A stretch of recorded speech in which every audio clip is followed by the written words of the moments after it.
非洲联盟委员会主席优素福上任后，首次接受媒体独家专访。30余载外交生涯，他见证了中非友好关系的发展。China is really a friend to the African countries. 坚决反对抹黑中非合作的声音。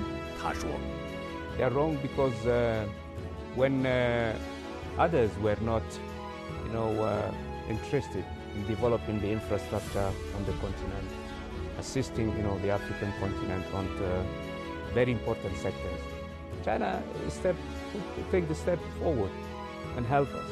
他表示，非盟坚定奉行一个中国原则。We will be on board with China with issue of one China principle, one China policy, forever. 高端访谈专访非盟委员会主席优素福，敬请收看。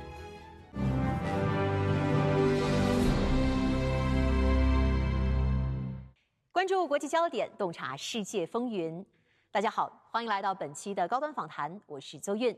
今天我们来到了位于埃塞俄比亚首都亚的斯亚贝巴的非洲联盟总部，即将在这里对话非盟委员会主席优素福。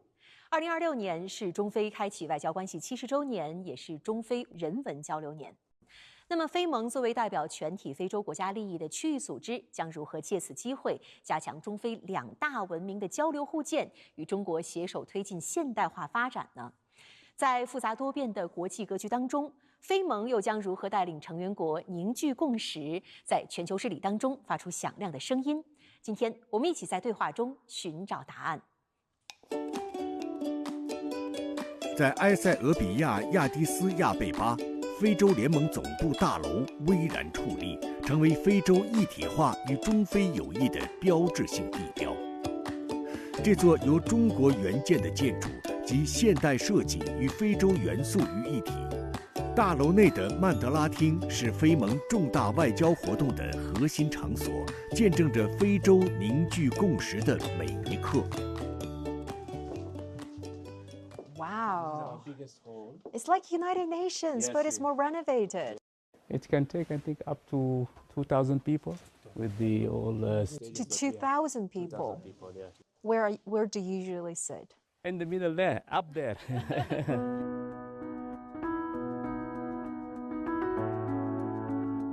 So when you usually sit there, witnessing everything, all those African member countries, how do you feel?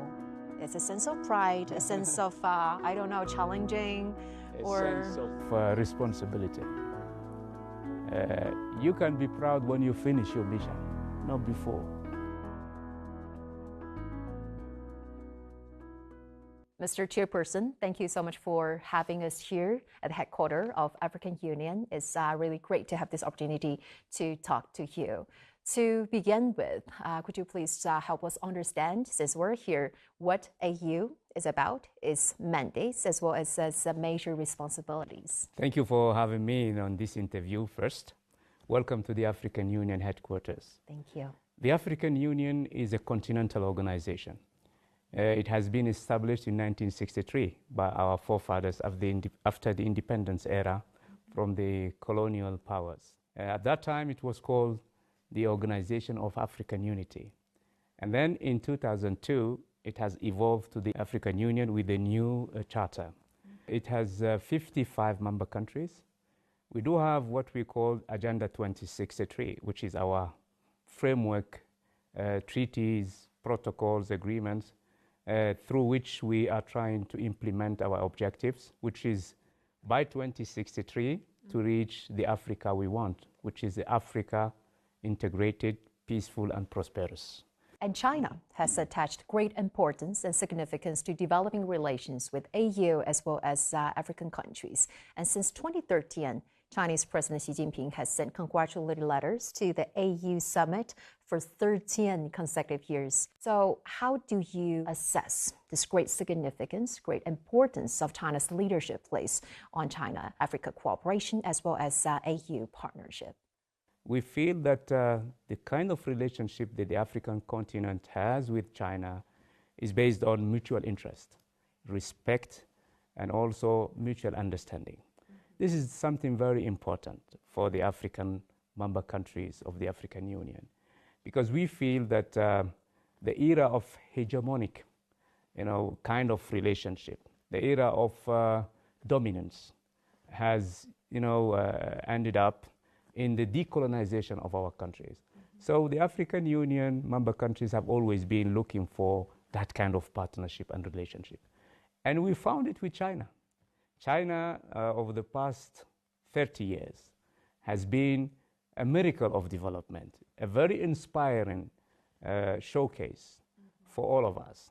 That's why the African member countries have always, tried to create that environment of respectful relationship with China.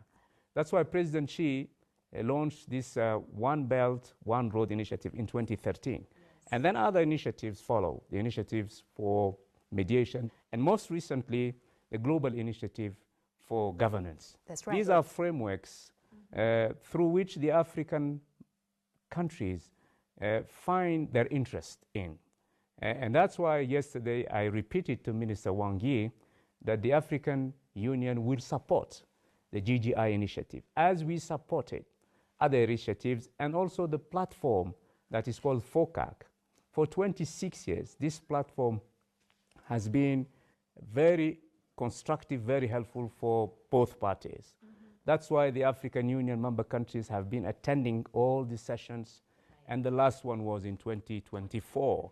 So I think we have very good framework with China, and we believe that all these initiatives globally of great interest at large for the whole world, and in particular for the African Union member countries.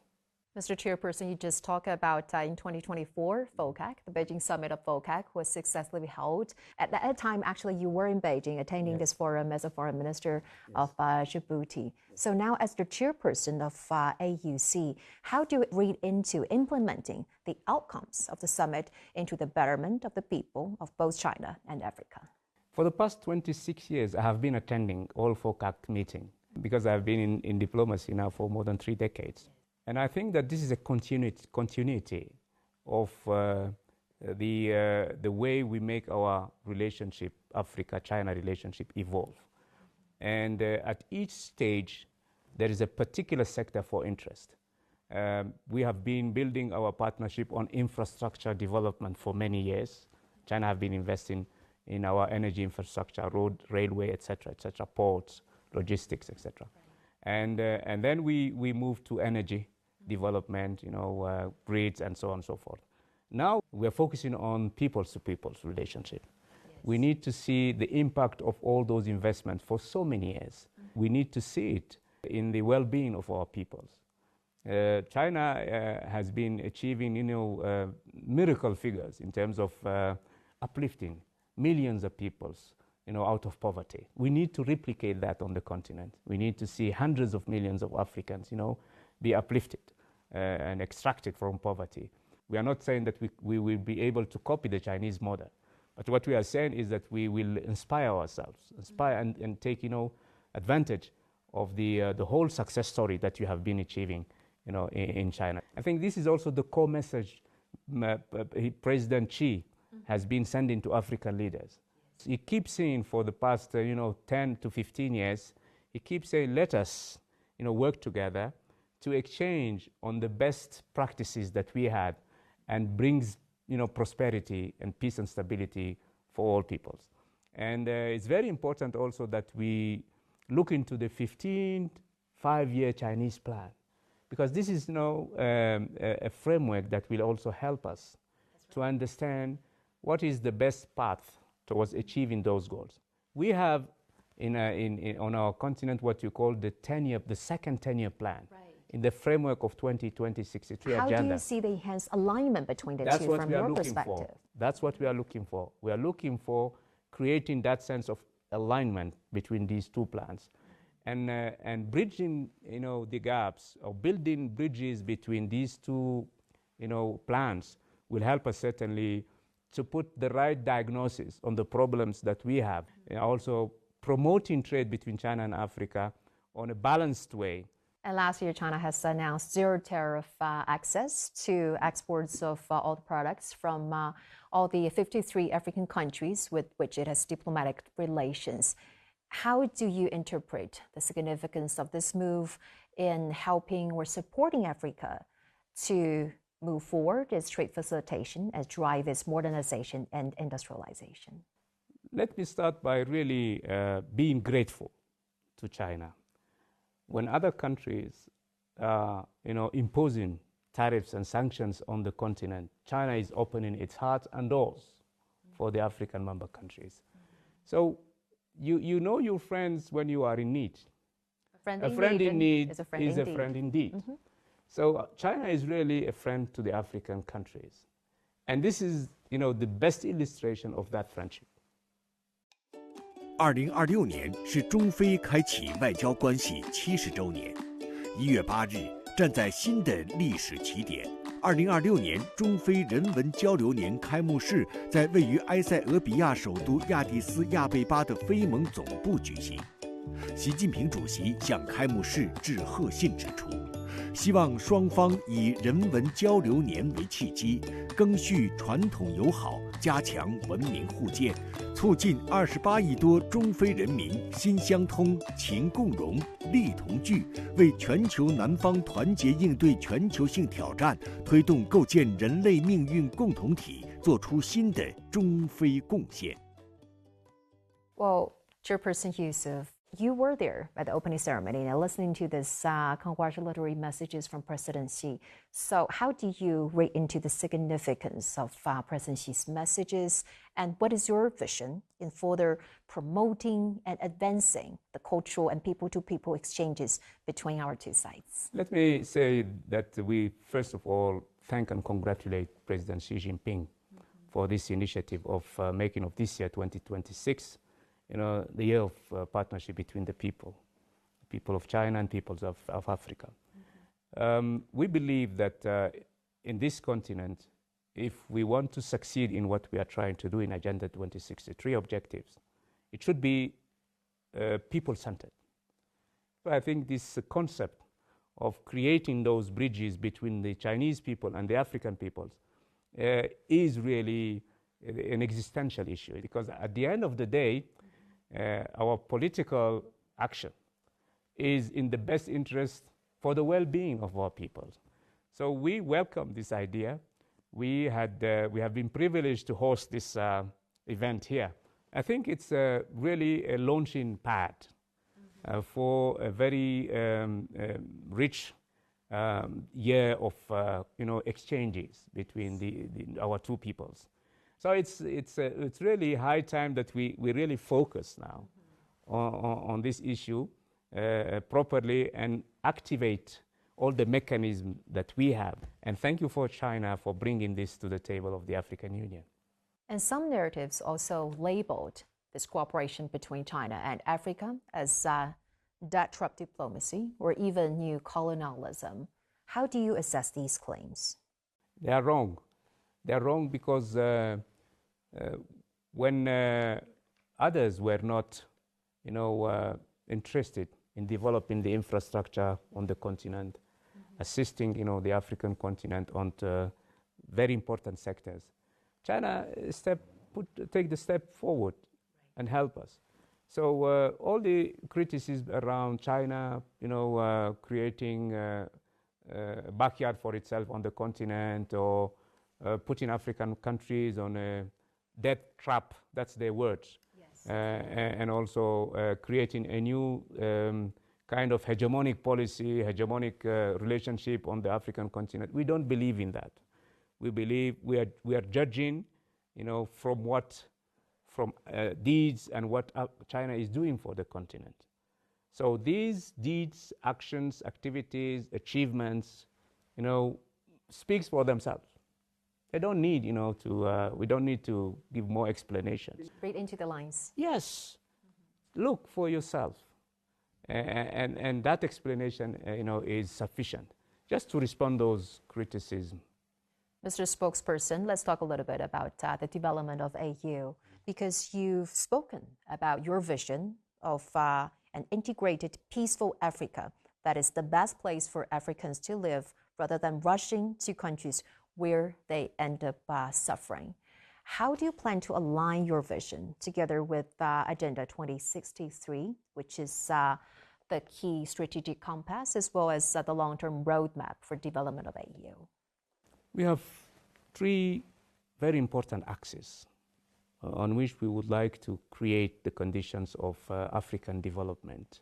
One of the axes is, of course, the industrialization of the continent. You can develop a country on a number of critical sectors, but industrialization is central. It's a must, yes. It's a must. So we are working on the transformation of the continent through industrialization, and industrializations have prerequisites. One of them is energy. So we are developing on the continent energy pools everywhere in the regions, relying on renewables, developing our own resources of energies. So this is also, we are making progress. And then we have agriculture, because 80% of African people lives in the rural areas. So transforming agriculture is very important. Relying on smart grains, smart way of irrigation, and developing the capacity of the African continent to increase the production. So transformation is very important. If you have a value chain which helps the Africans, to get the best value of their product instead of exporting raw materials, crops without transformation, tea, coffee, etc., cacao. Now, African countries are really developing their capacity to transform these agricultural products. Industrialization is one of the axes. Transforming the agricultural products is the second axis. And then developing intra-Africa trade.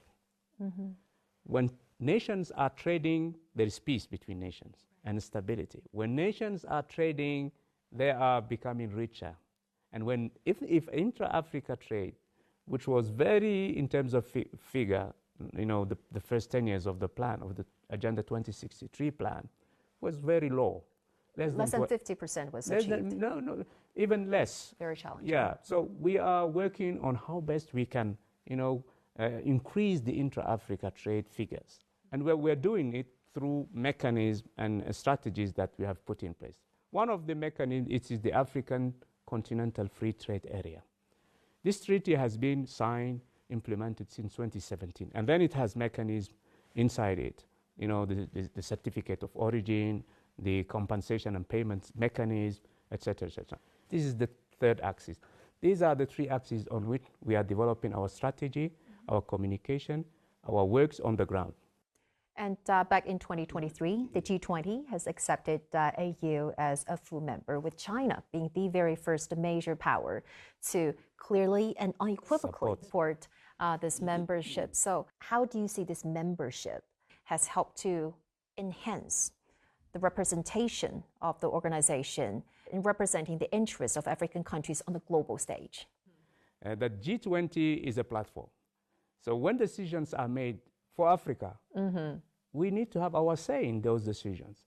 So this platform helps us to voice our expectations and also to be vocal on the things that we don't understand, that we need to see change, climate change, the decisions globally that is made on financial architecture, the decisions made on UN Security Council.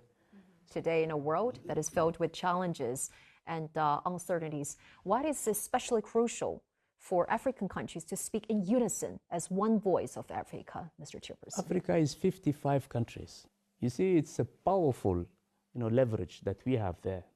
So if we manage to speak as if we were one country, I think we will really make a big difference in the global decision making. So that's why we are working with China and very loyal partners, so that our voice counts and our also expectations be taken on board. And I think it's very important to understand that. If you are not aware of your strength, then you cannot use it. So that's why we are saying we need to be everywhere where decisions are made globally, and in particular when those decisions affect the African peoples and the African continent. And you've also emphasized that peace efforts are at the forefront of the AUC agenda. And as we know that Africa continent now, it is still facing with so many significant security challenges, hotspots of instability, and also risks and crises in areas like Sudan, Libya, etc. So what is your vision in bolstering the Africa peace and security architecture? So we are revisiting our African architecture for peace and security. One of the major reform that we want to see, implemented is the early warning system. Prevention is better than resolving the crisis. Yes. So we are focusing on prevention. And then when we have a crisis, we need to have the tools to resolve that crisis. The African standby force is one of the tools. We need to deploy quickly forces to help this country to stabilize the country. Prevention, having the tools and the means, and then we have the African Peace Fund, the resources. There is not much money in it. These are the three elements of our new peace architecture that we want to see be put in place very soon. And also about a week ago, the entire world was shocked by the sudden change of situation in Venezuela, with the United States launched large-scale military strikes and forcefully seizing President Maduro and his wife. So, Mr. Chairperson, what is the official stance of AU in the latest developments in Venezuela? The international law, the rules and regulations of the international system should be really respected. We at the African Union, disapproved completely, kidnapping of a sitting president. Yes. We issued and released a communique asking, these global powers, influential countries, to respect the rule of law, to respect the international law, and also to respect the immunity of the sitting presidents everywhere. So this is our position on the African continent. Well, against this backdrop of global uncertainties, challenges, uneven recovery, how do you interpret the significance of the four major initiatives proposed by President Xi, the Global Development Initiative, the Global Security Initiative, the Global Civilization Initiative, as well as the Global Governance Initiative?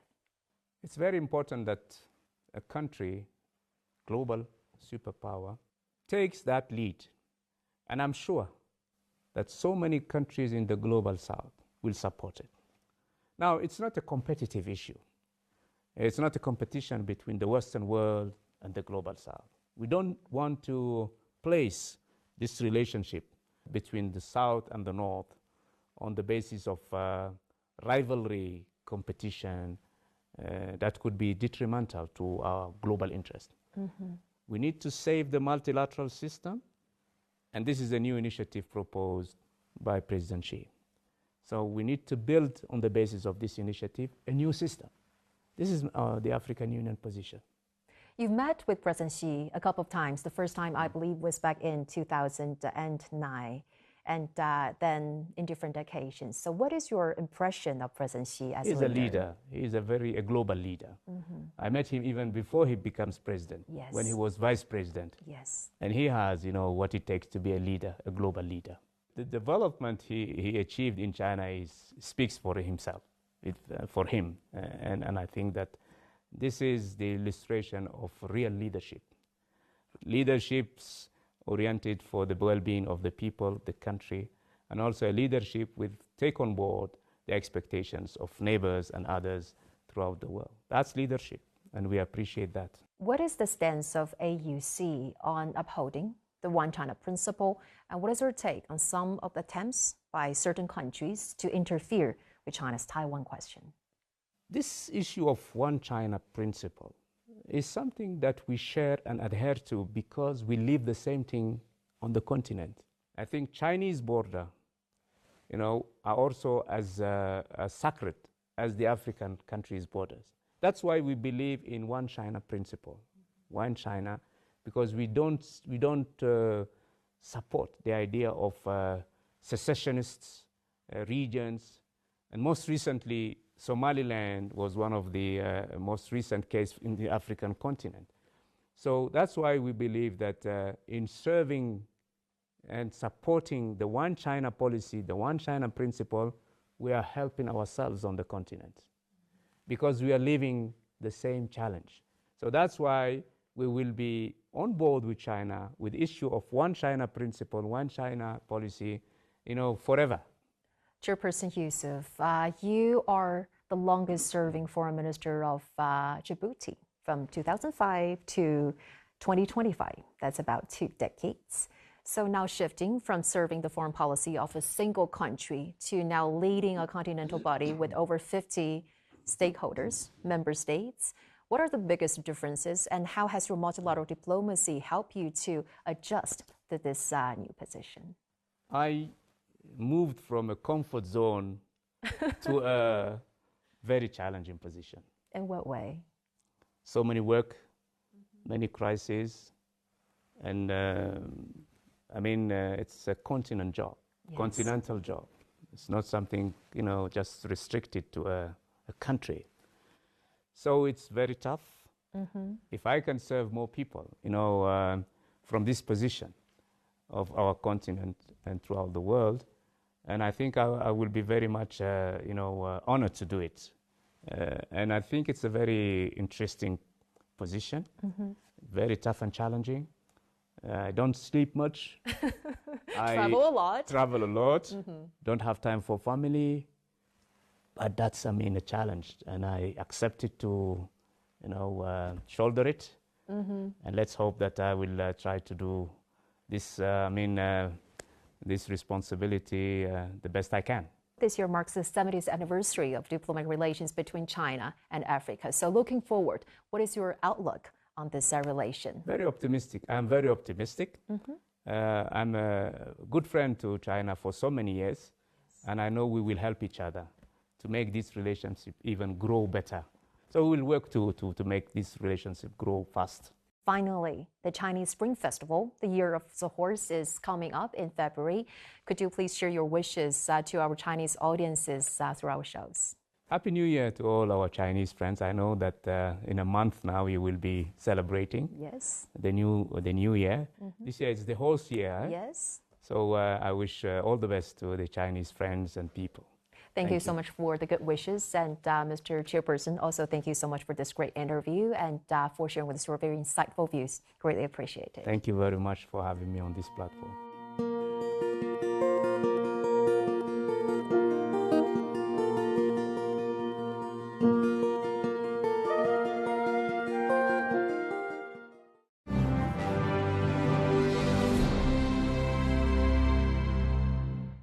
在专访当中，优素福主席表示，非中友好基于相互尊重和对和平发展的共同愿景。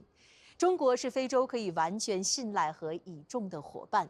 在强权霸凌抬头、多边主义受到冲击的当下，非中更有必要深化伙伴关系，加强合作，更好地造福双方人民。感谢您收看本期的高端访谈，我是邹韵，我们下期再会。